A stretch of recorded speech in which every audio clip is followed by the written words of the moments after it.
Okay, so we're looking for the psychographic of the pain point is they are looking for a custom business solution, a system for them. Right. But there is no such thing because it needs to be tailor-made by someone like me. Yay! Exactly. I mean, that's precisely the kind of thing that you do. It's the same kind of thing that I do, but what everybody's looking for is they are trying to find they're trying to find something that's already prepackaged, something that already has the custom tailored solution to their business. But every business is unique, so they're not finding the custom tailored solution that works for their business because it's not like every other business. And at the same time, what they actually want, the system that they're trying to find, is really a generic foundational solution that works for any kind of business. So kind of the issue there is they think that somebody out there has already built exactly what they need. This is almost never the case. In fact, I would go so far as to say it is never the case because all businesses are so unique. And you have your own unique requirements, you have your own unique specifications. It's just like the kind of stuff that I do is relying entirely on organic Facebook traffic. Right. So if I go and I buy some solution and somebody goes, hey, here's how to run the greatest membership site. And then, you know, you open that up and they're like, use this software and that software, advertise here and do that. That's not tailored specifically to the kind of stuff that I do because everything I do is a Facebook group. Right. It's all organic Facebook traffic. It's all people just like seeing me post stuff and going, hey, that guy's fucking awesome. I wonder if I'd have fun in his group. Right. And then they go in there and there's actual useful information and there are people there. I've got influencers all over the place in my group and we post real useful business stuff. But if I get something that says, you know, you need to use this platform, like you need to get on Nanocast and you need to set all of your stuff up as a membership and have like your payment go through here and your payment go through like that and everything needs to run in this particular way, well, that's not going to fit my business. It's not going to fit mine either. Yeah. Right, exactly. But what you turn around and you find is that the underlying concept, and the Nanocast model is a great model. I know Josh Anderson is a fantastic guy. And he really has thought a lot about the underpinnings of people's businesses. And if you're starting something brand new, going into it and using Nanocast as a solution may very well fit your business because it is a universal solution. But once you go through that and you build your platform on top of that, if you turn around and go, hey, here's exactly how I built mine, that's not necessarily going to fit the next guy's system. Because the next guy's business that he's trying to build, he may already have an idea of where his customers are and how he's going to get in touch with them and how he's going to manage that. And there are different targets and different demographics.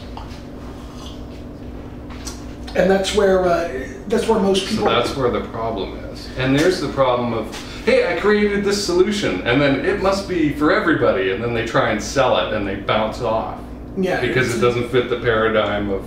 There's that general flaw people have in their thinking where they think everybody else is just a defective version of myself. If your business isn't making six figures and my business is making six figures, you need to do what my business did. That's almost never the case. There's so many different kinds of businesses and so many different things. Which is the badass thing. Right. That we keep coming back to. There's 1,000,001 ways to be successful. And plenty of people are doing every single one you can think of. I was talking to Dan Meredith earlier today, and he was saying, you know, how do you feel when somebody steals your idea? And I'm like, ideas are worth dick. It doesn't matter. I mean, when you come up with an idea, that idea is worth absolutely nothing until you execute on it. And even when you execute on it, no people are going to execute on it exactly the same way. You've always got some kind of differentiator. Right. Amazon was not the first company that decided to get into the business of selling books online, okay? Right. But there were things that they did to make that work, and the foundational things that they did to make stuff work in any business. Specifically what Amazon did was they got a bunch of VC and angel investors to put a bunch of money into their system, and they used money to speed up the process.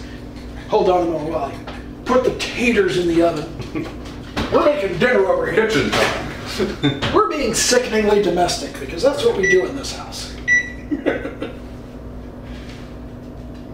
But the whole thing of you can use money as a substitute for time is if you pay enough money, you can get a house built in a week. If you say money is no object and you fucking mean it, there are people who will make it happen. You can get it done. Yeah. You need shifts of workers and lights. You just have to put the money into it. Kind of it's delivery. that simple.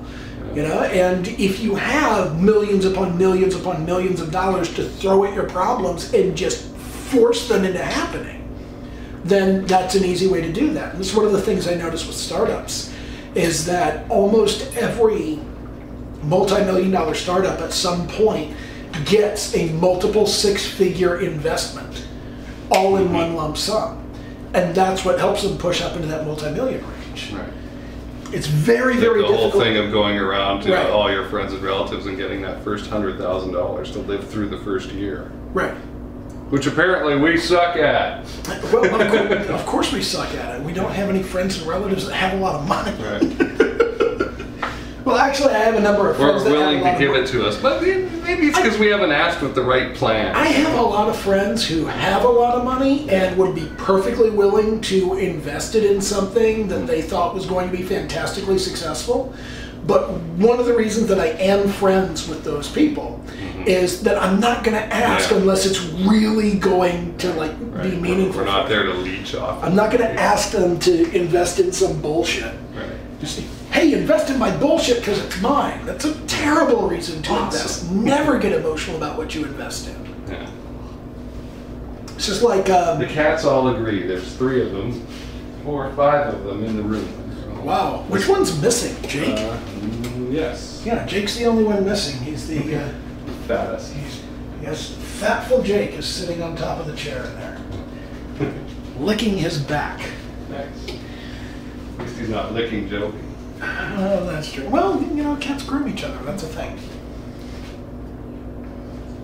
But, oh shit, what was I getting at there? Oh yeah. Not ripping the rich people off so that we can genuinely be their friends. Rich people didn't become rich by putting their money into stuff that they felt good about.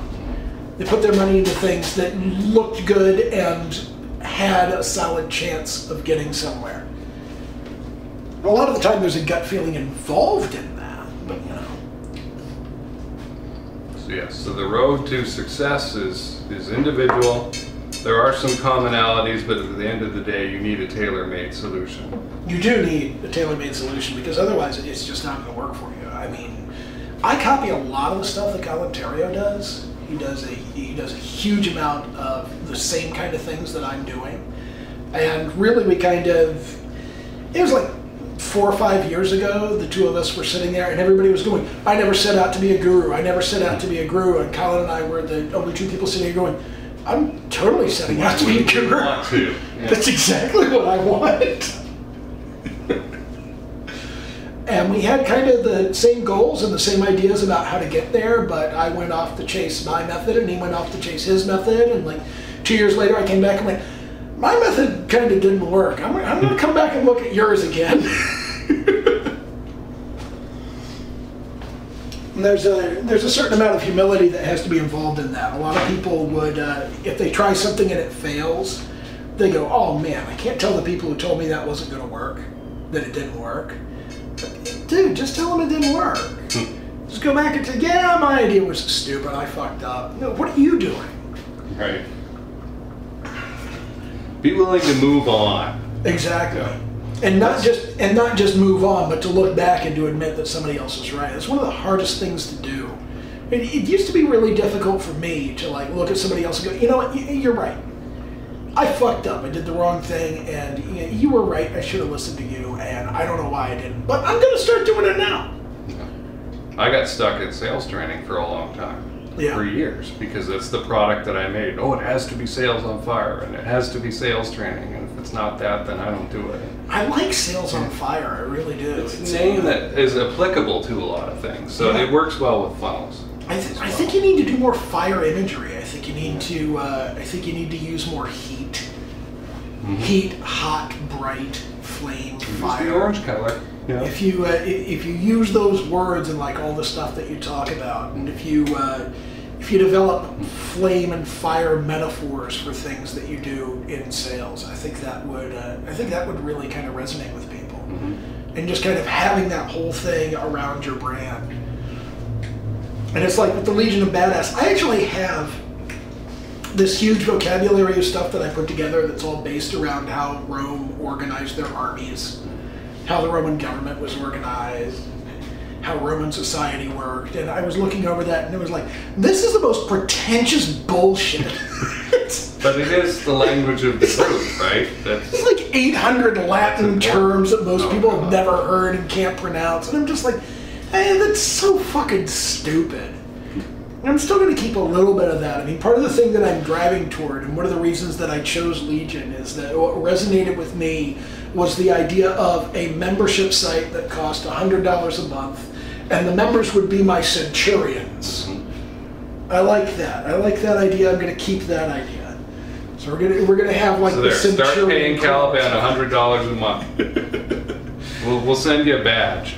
Not just yet. Best peak you are. Not just yet. For right now, the smartest thing for people to do is buy the slot machines report and get on the newsletter, because those people are getting upgraded as stuff goes forward. There's going to be a point in the quote unquote near future. Near future could mean anything to me, because like 3 to 5 years is something I consider the near future.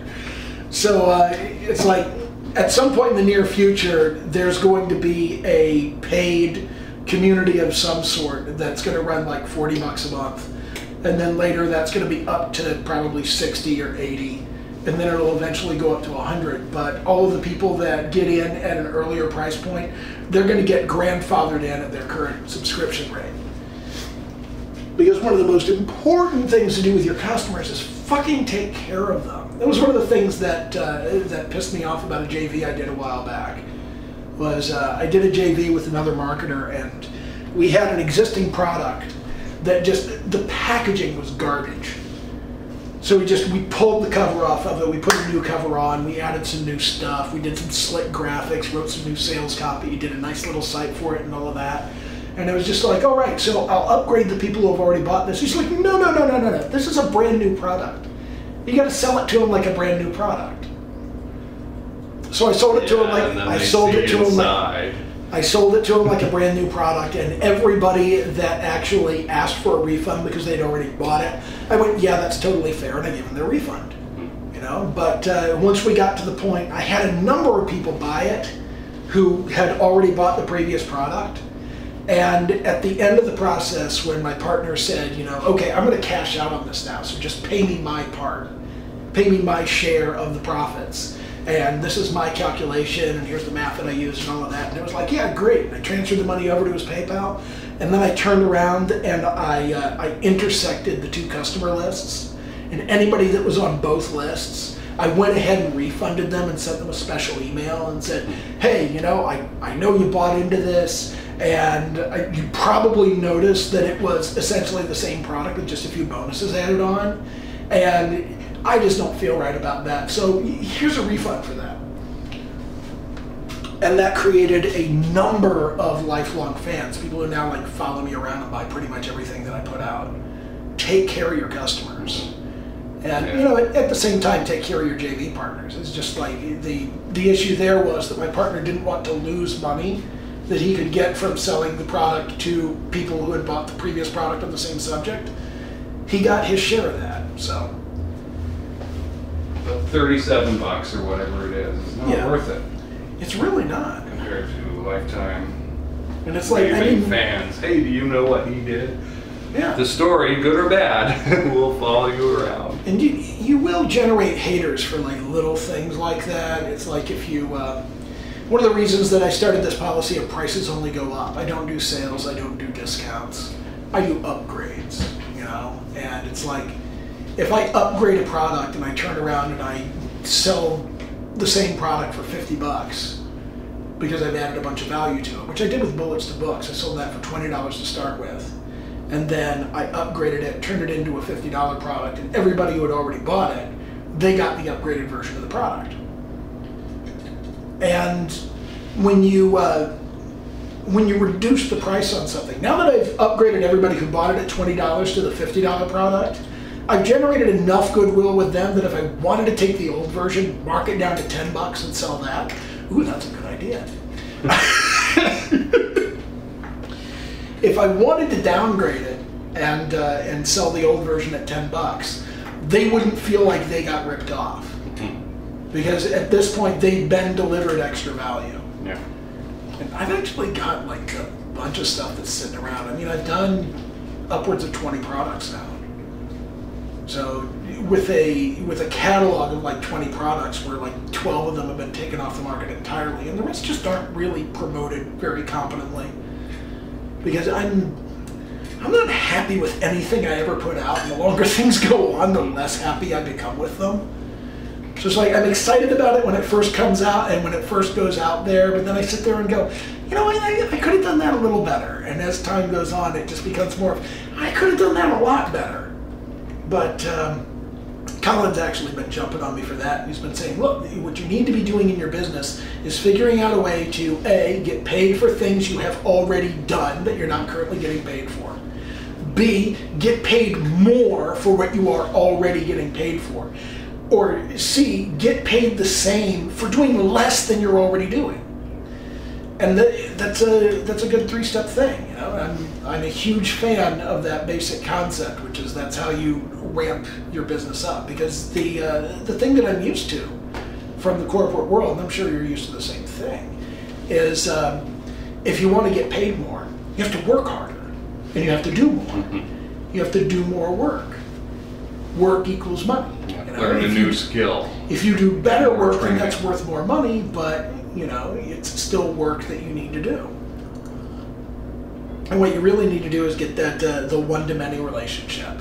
Like it was a huge eye-opener to me when I was first doing informational products. And it takes no more time or energy to write a product for myself than it does to ghostwrite a product for somebody else. Mm-hmm. The difference is I ghostwrite it for somebody else, they pay me $500. Right. I write it for myself, I make a couple thousand.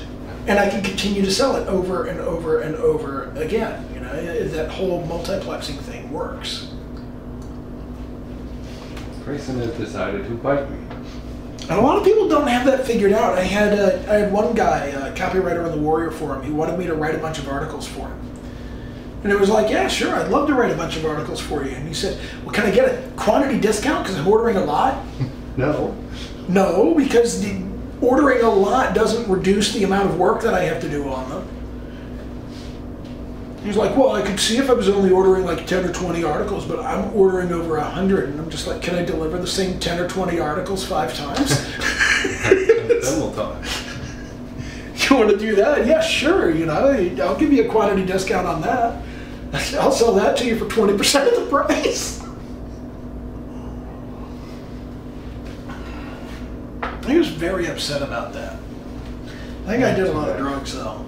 It was like it was his thing. He would do a lot of work, make a lot of money, and then he would run off for a week and go do drugs. Some people need to be qualified out. Yeah, I don't know. That would be a personality. I don't know why so many people's lives just like revolve around drugs. I mean, that may be kind of funny for me to say because every Friday I do the sit and get drunk hangout, but yeah, but it's once a week and it's scheduled and it's mostly under control. It's once a week, it's scheduled. I've been getting it more under control. If it was like every night, I'd be like, what the heck? Oh, that's bullshit. You can't do that every night. God, I'd like die. Yeah, pretty much. Constantly hungover. I'm actually not that hungover after the hangouts. No, there's a rhythm to it, and I gotta say, it goes from Friday to Friday, like tomorrow's Friday, really fast. Really, It feels like about 3 actual days to me. Yeah, I've got Dan Meredith is actually showing up at the hangout tomorrow night, and he's specially putting together a schedule so that he can show up for that. And he's going to come in and compete with me by drinking Grey Goose instead of rum. And I'm just like, feel free. Great. Oh, Grayson. You did that. He's like, that was your fault. Grayson decided to jump up on the sink. I had gotten up there just fine. Fallen off. It was Grayson misses a lot. He does. He tries to jump up on stuff and just like fails. Falls, Sometimes he slides. knows he's gonna fail and he like does a false start. Half-ass jump. And then he backs off, runs around, and comes back. And see, he's gonna come back here and go, can I jump back up? No, I can't jump back. No, he's just gonna do that same thing and push me out. Living with cats, God, what can you do? Feed them and clean up their poop and barf. Pretty much. That's like it. All right, that's enough kitchen talk Okay. for now.